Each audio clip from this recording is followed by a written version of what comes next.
Howdy everybody, Cal Ditmar, Trappin' Fool, out here on the beaver line. Figured I'd share one of my trapping tips with you. I don't know, a lot of people use these deep water stabilizers for 330s.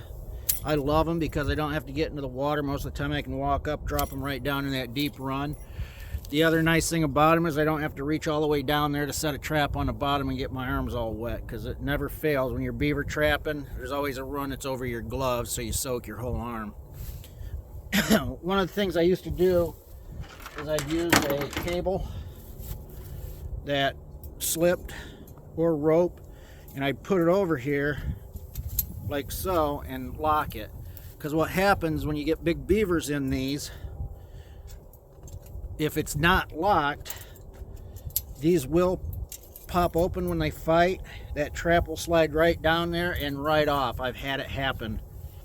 Luckily I was in shallow enough water, I found it. It was about 10 yards down from where it was at, so I did find it. But if you're in a deep lake or a big river system like the Ohio or the Kankakee River or one of the bigger waterways, you probably won't find your trap and your beaver. So what I've found is a hack too.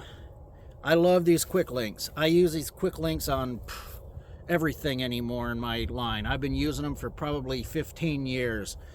But if you put them over like so, and then find that sweet spot where it slides over, what happens is you make sure these are crossed before you do that, otherwise it won't work right.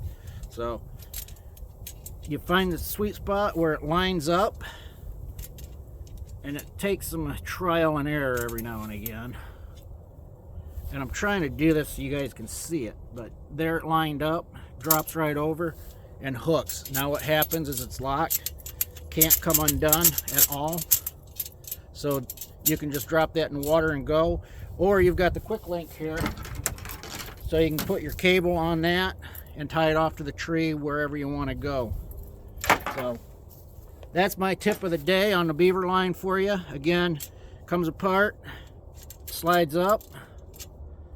You gotta find the spot where it wants to line up. There is a sweet spot. Excuse me.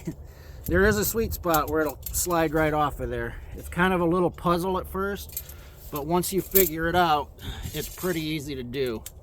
Find that sweet spot where it lines up and goes into there. Make sure the hooks are facing each other and it locks right into place.